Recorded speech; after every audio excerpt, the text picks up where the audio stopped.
Assalamualaikum warahmatullahi wabarakatuh. Sekarang kita mau belajar tentang Mayop. Dan yang pertama kita akan membahas tentang cara membuat akun baru. Yang pertama kita membuka aplikasi Mayop terlebih dahulu.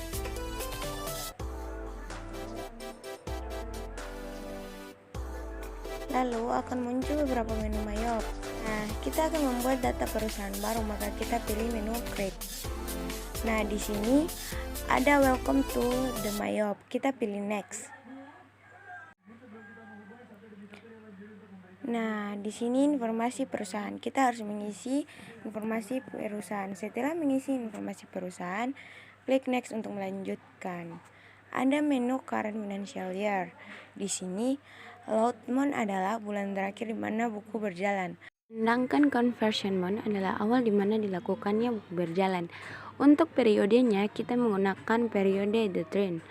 Next untuk melanjutkan. Sini diberitahukan untuk melihat kembali apakah perusahaan kita sudah benar atau belum. Jika belum, kita boleh kembali. Jika sudah benar, kita next. Nah, pilihan import dan account list. Kita pilih menu yang kedua, kemudian next. Tahap menyimpan file.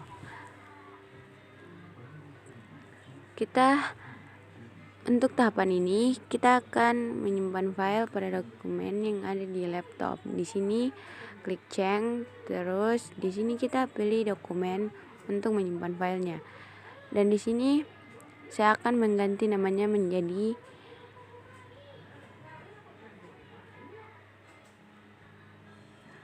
PT Berkah 1, kemudian save. Jika sudah, boleh klik next. Nah, kita pilih menu account untuk masuk. Pembuatan daftar akun. Kita buka file data bisnis yang sudah kita buat. Pilih akun, kemudian pilih akun list.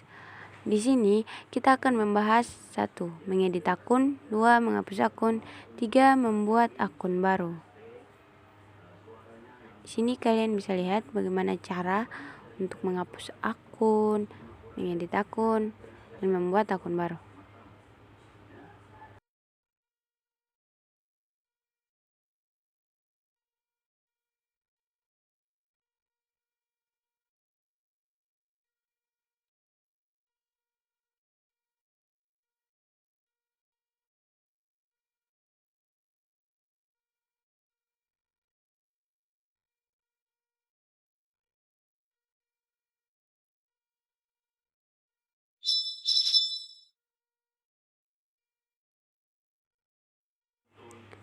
Inilah daftar akun yang sudah selesai dibuat. Aset, liability, equity, income, cost of sales, expense, other income, other expense.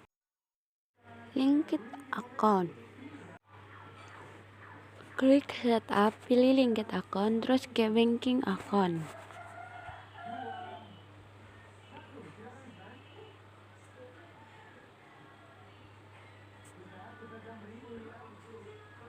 Nah, di sini adalah akun penyeimbang. Biasanya linked account sudah otomatis, tapi jika ada yang perlu disesuaikan, biasanya diedit sesuai kebutuhan atau sesuai kebijakan perusahaan. Di sini karena sudah sama, jadi kami langsung klik OK untuk melanjutkan. Langkah kedua, klik setup, pilih linked account, terus ke sales account. Pada bagian atas, akun yang digunakan untuk menampung atau melacak piutang. Pada bagian kedua, akun yang digunakan untuk menampung penerimaan piutang. Nah, yang pada bagian bawah, akun yang digunakan untuk menampung transaksi berhubungan dengan biaya angkut penjualan. Kemudian, centang, terus pilih nomor akun 4.2100. Lalu klik use account. Nah, akun yang digunakan untuk menampung transaksi yang berhubungan dengan pembayaran potongan atau diskon penjual. Centang, terus pilih nomor akun 4.2300. Nah, selanjutnya pada bagian terakhir, akun yang digunakan untuk menampung transaksi yang berhubungan dengan pendapatan yang diterima dari Denda penerimaan piutang. Centang terus pilih nomor akun 4.2200, kemudian use account. Klik OK. Langkah kedua, klik setup, pilih lengkap akun, terus ke purchase account. Pada bagian atas, akun yang digunakan untuk menampung atau melacak hutang dagang. Yang kedua, akun yang digunakan untuk menampung transaksi yang berhubungan dengan cara pembayaran hutang pada pemasok. Akun yang digunakan untuk menampung transaksi yang berhubungan dengan biaya angkut pembelian. Centang, terus pilih nomor 5.3000. Nah, yang paling terakhir, akun yang digunakan untuk menampung transaksi yang berhubungan dengan denda yang harus dibayar ketika pembayaran hutang. Klik OK untuk keluar.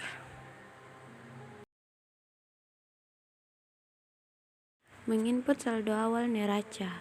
Klik setup, pilih balance, terus ke akun opening balance. Akan muncul akun dengan jumlah yang kosong. Kita tinggal pindahkan saldo awal yang sudah ada ke dalam komputer akuntansi. Kita mulai dari akun cash in bank. Langsung kasih masuk saja nilai nominalnya, tidak usah pakai titik, koma, ataupun tanda rupiah. Jika sudah klik enter, maka dia akan otomatis menjadi nilai rupiah atau nilai mata uang. Lakukan terus-menerus sampai selesai.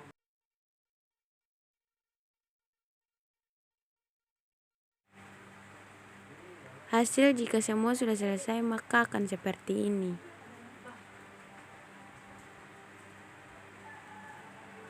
Dan out of balance-nya harus 0.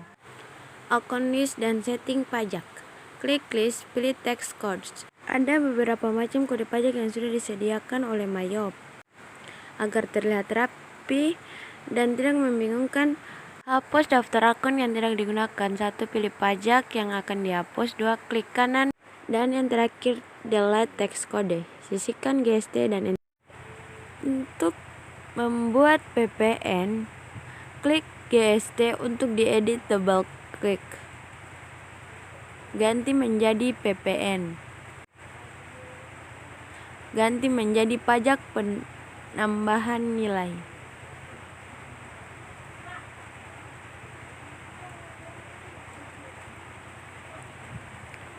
PPN yang timbul dari aktivitas penjualan bisa juga menjadi PPN out.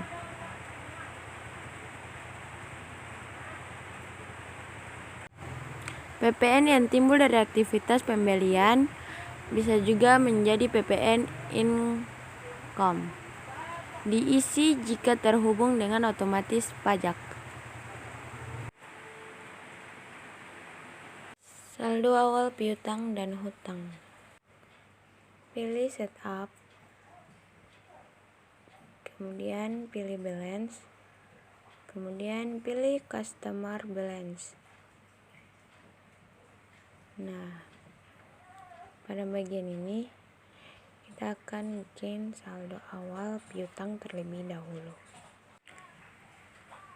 Yang pertama adalah toko Alex. Jadi pilih toko Alex, kemudian use invoice, isikan nomor faktur.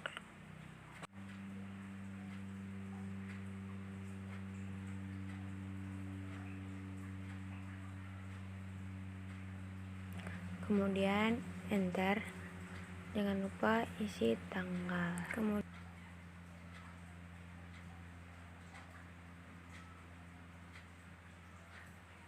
jika sudah, kemudian isi saldonya. Saldonya yaitu 22 juta.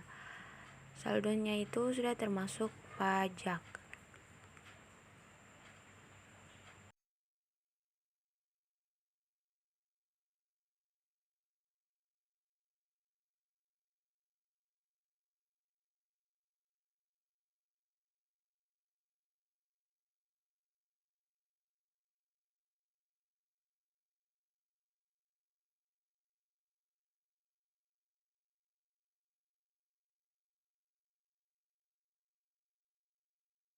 Jika sudah, record.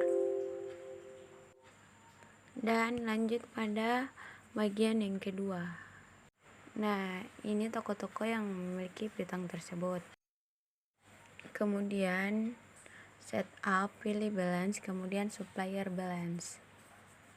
Nah, kemudian ada di sal. Di sini pilih toko seperti tadi.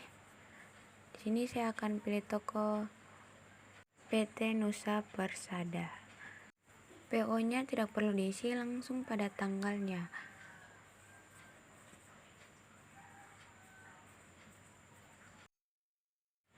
Supplier invoice-nya nomor faktur jadi harus diisi NP811.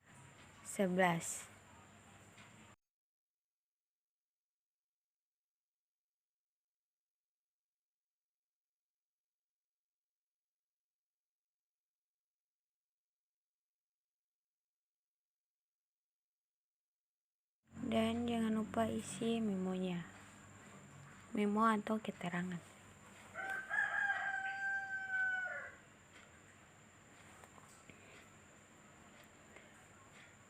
Jika sudah, enter untuk mengisi saldonya. Saldonya adalah 22 juta. Kemudian enter. Kemudian lakukan seperti cara yang sama. Nah, ini hasil dari hutang yang sudah kita buat tadi. Kartu persediaan dan input saldo awal persediaan. Klik inventory. Kemudian item list. Untuk membuat kartu persediaan kita klik new. Di bagian item number berarti isikan kode barang AU N06. Kemudian enter. Untuk EQ check,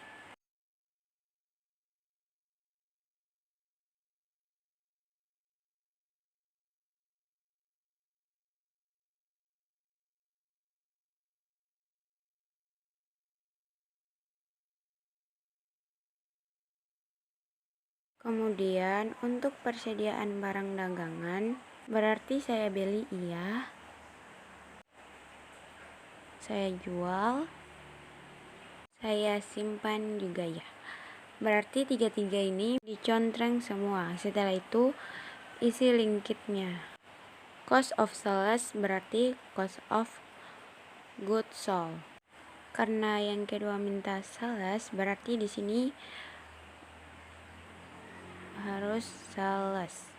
Karena di sini inventory, berarti diminta adalah inventory atau persediaan. Jadi inventory. Oke. Setelah sudah selesai, pilih menu buying detail. Diminta berarti unit.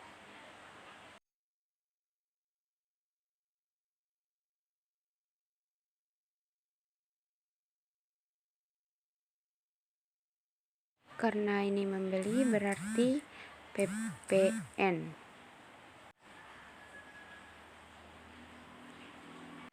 Kemudian lanjut pada bagian selling detail. Pada bagian selling detail sama. Di sini selling unitnya satuannya berupa unit.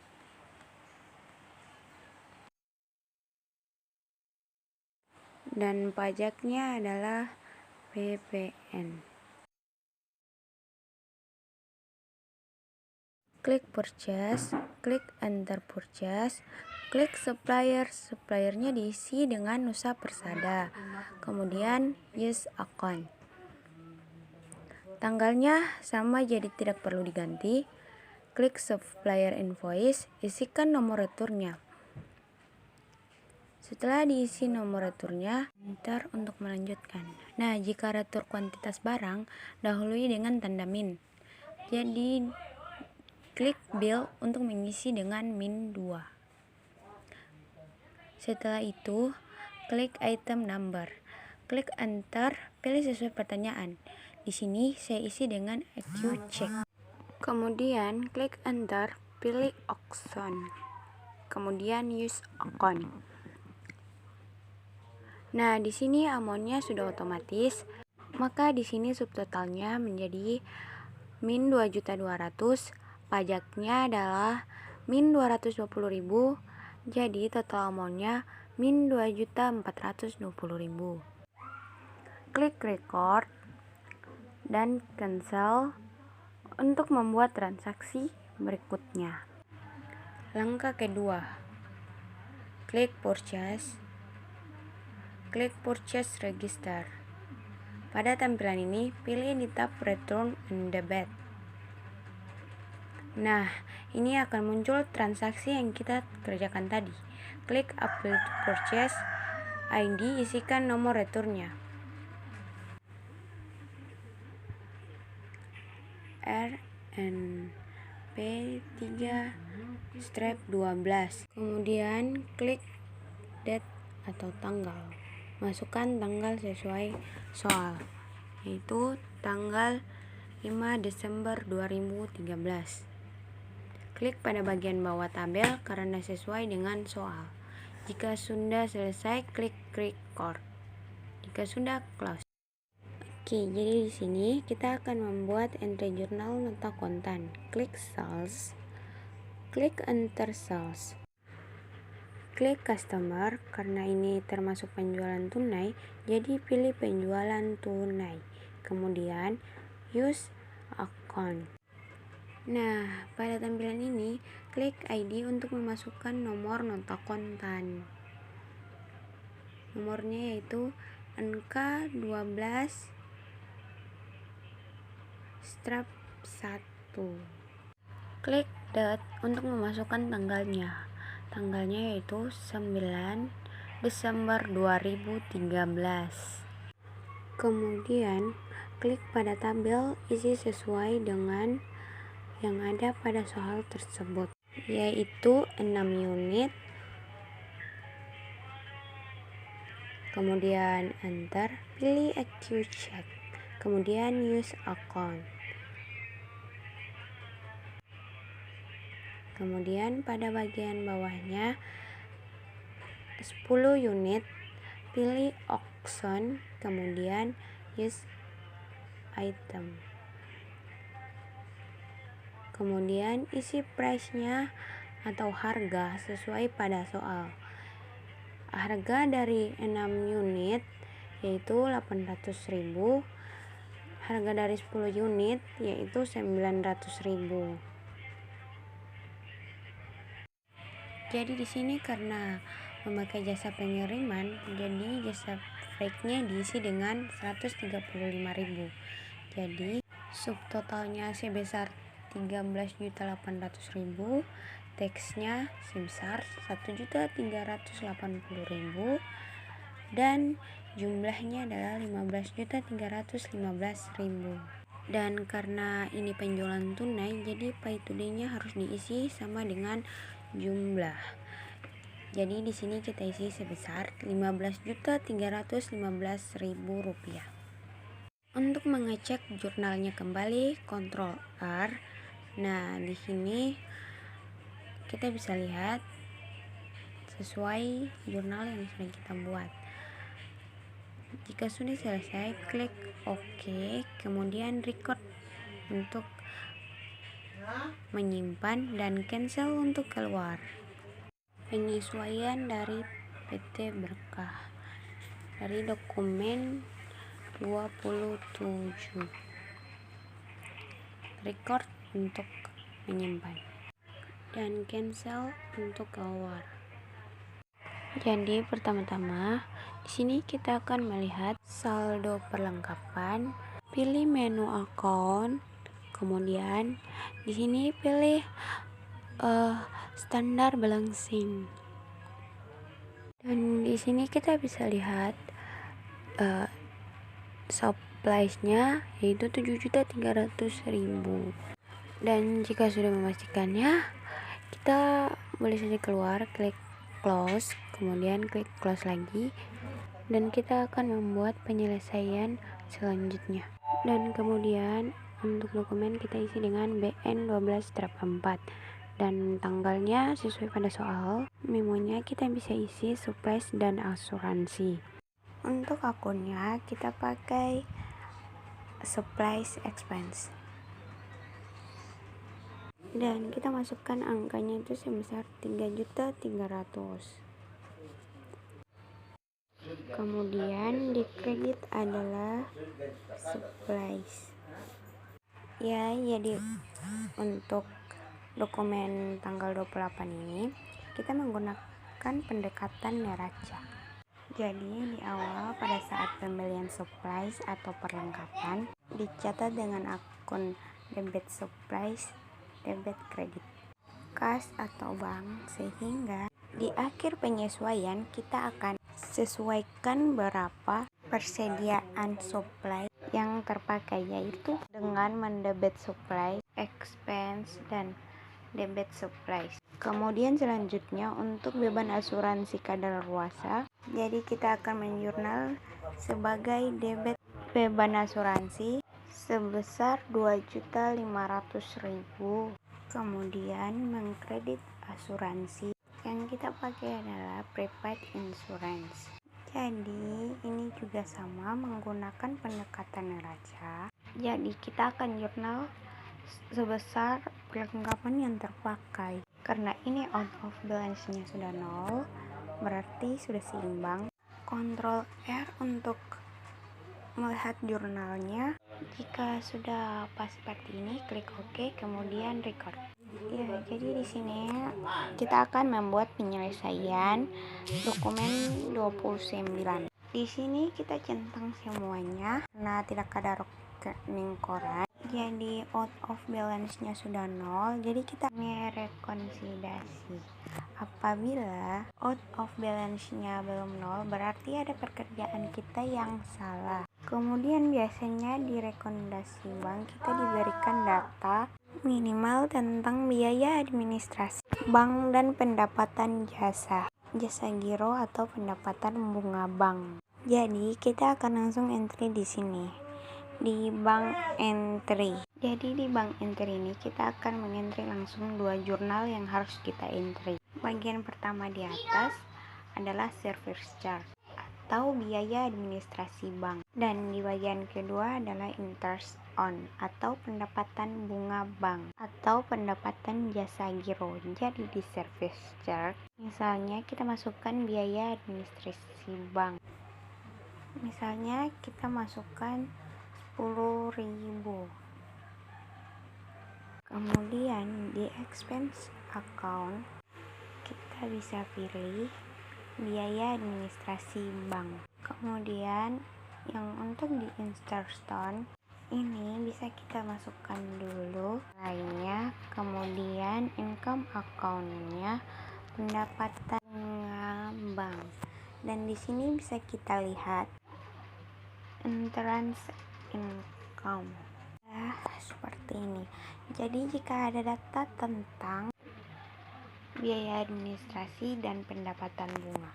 Jadi pendapatan bunga di sini yang kita ambil adalah bunga bersih setelah mengalami pajak. Karena di kasus kali ini tidak ada data, sehingga kita cancel saja. Nah, untuk ini jika rekonsiliasinya sudah selesai, klik reconcile, kemudian reconcile. Nah, itulah hasil dari tugas kita kali ini. Terima kasih.